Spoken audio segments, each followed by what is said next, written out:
السلام علیکم ورحمۃ اللہ وبرکاتہ۔ اللہ سبحانہ و تعالی ہم سب کو ہمیشہ اپنی رحمتوں کے سائے میں رکھے، تمام دیکھنے اور سننے والے احباب آپ کی مشکلات آسان فرمائے اور آپ کو بے شمار خوشیاں عطا فرمائے اور اپنا محتاج بنائے، غیر اللہ کی محتاجی سے بچائے، آمین۔ آج ہم مولانا صاحب سے جانیں گے زکوٰۃ کے حوالے سے۔ مولانا آپ کا شکریہ، آپ تشریف لائے۔ ہمیں تھوڑا سا زکوٰۃ کے بارے میں ذرا وضاحت کر دیں ہمارے سننے والوں کو، کیونکہ رمضان المبارک کا مہینہ ہے۔ اللہ تعالی ہم سب کو زکوٰۃ ادا کرنے کی توفیق عطا فرمائے۔ مولانا۔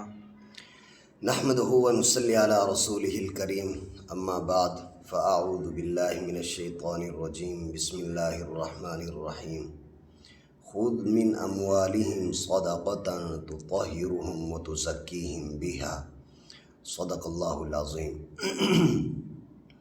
ہمارا آج کا یہ موضوع اور ٹاپک بہت اہم ہے۔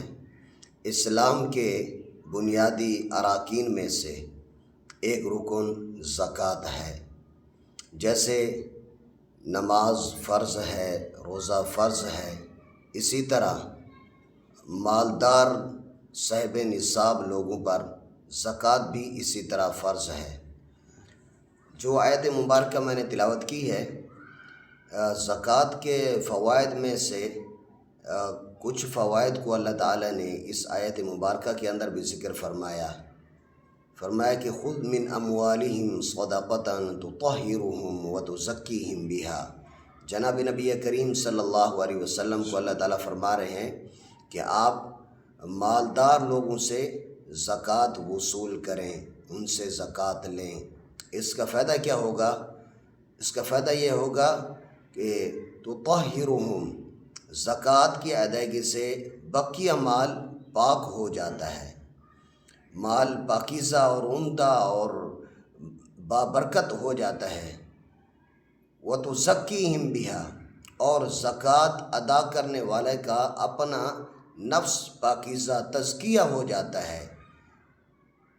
اب ان دو چیزوں کی تھوڑی وضاحت مزید سمجھ لیں کہ جو پہلی بات ہے تو طاہرہم، کہ زکوٰۃ ادا کرنے سے جو بقیہ مال ہوتا ہے یہ پاک ہو جاتا ہے، عمدہ ہو جاتا ہے۔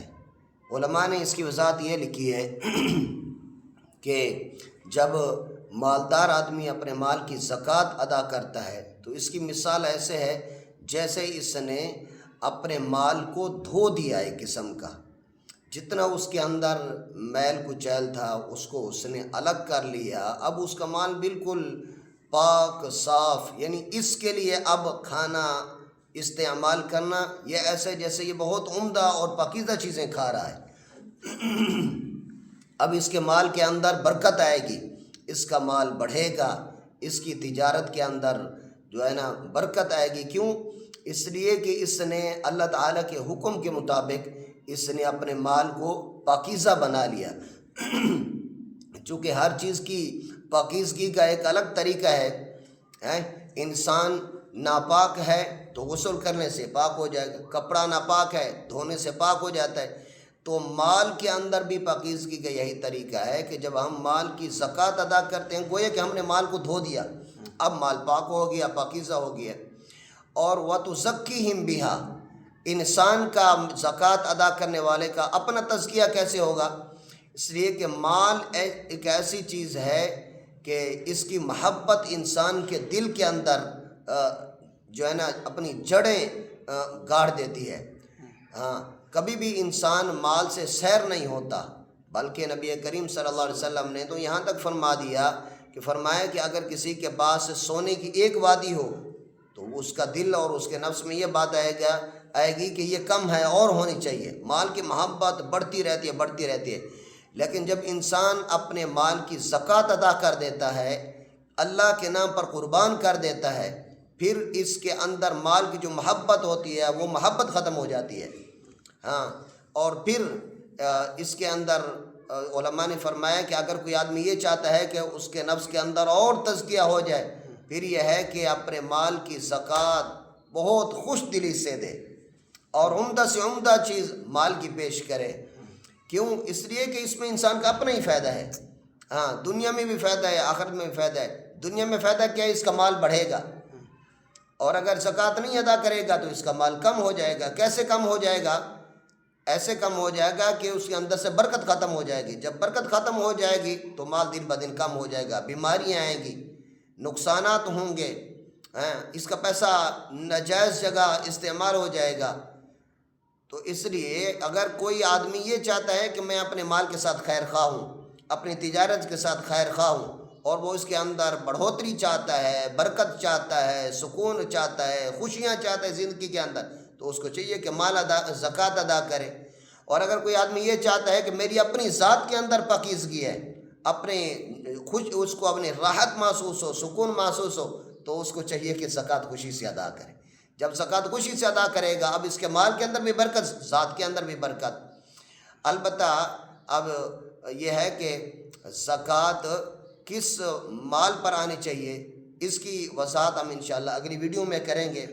اس زکوٰۃ کے متعلق مزید کچھ باتیں یہ عرض کر دیں کہ علماء نے لکھا ہے کہ جو آدمی زکوٰۃ ادا کرتا ہے اس کا فائدہ یہ ہوتا ہے کہ ایک تو مال بڑھتا ہے، دوسرا یہ ہے کہ اگر یہ زکوٰۃ ادا نہ کرے اللہ تعالیٰ ہماری حفاظت فرمائے، پھر یہ ہے کہ یہ مال، قرآن کریم میں اللہ تعالیٰ نے فرمایا سورہ توبہ کے اندر 10ویں پارے میں، یوم یحمى علیہا فی نار جہنم فتقوی بہا جباہہم وجنوبہم وظہورہم ھذا ما کنزتم لانفسکم فذوقوا ما کنتم تکنزون. قیامت کے دن اس مال کو ایک شکل کے اندر، یعنی اس سونے اور چاندی کو جس کے اوپر زکوٰۃ واجب ہے، اللہ تعالیٰ فرما رہے ہیں کہ اس کو جہنم کی آگ سے تپایا جائے گا، گرم کیا جائے گا.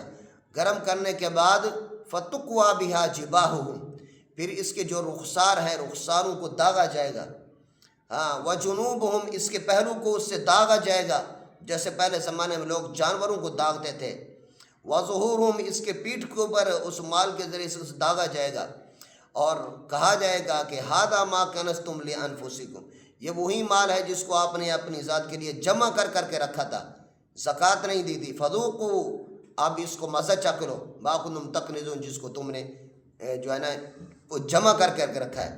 اور حدیث پاک میں آتا ہے کہ جو آدمی اپنے مال کی زکوٰۃ نہیں دیتا، فرمایا کہ قبر کے اندر مال کو ایک گنجے سام کی شکل دی جائے گی، اور وہ اس کو ڈستا رہے گا، ہاں، اور کہے گا کہ ہاں میں وہی مال ہوں جس کو تو نے جمع کر کے رکھا تھا، زکوٰۃ نہیں ادا کی تھی. اس لیے یہ غرباء کا حق ہے، اللہ تعالیٰ کی طرف سے ہم پر فرض ہے کہ ہم غرباء کا حق ادا کریں، اپنے اس فرض کو ادا کریں. ہمارا ہی فائدہ دنیا میں بھی آخرت میں بھی. اللہ تعالیٰ ہمیں اس اہم اور عظیم فریضے کی ادائیگی کی توفیق نصیب فرمائے. وآخر دعوانا ان الحمد للہ رب العالمین. جزاک اللہ.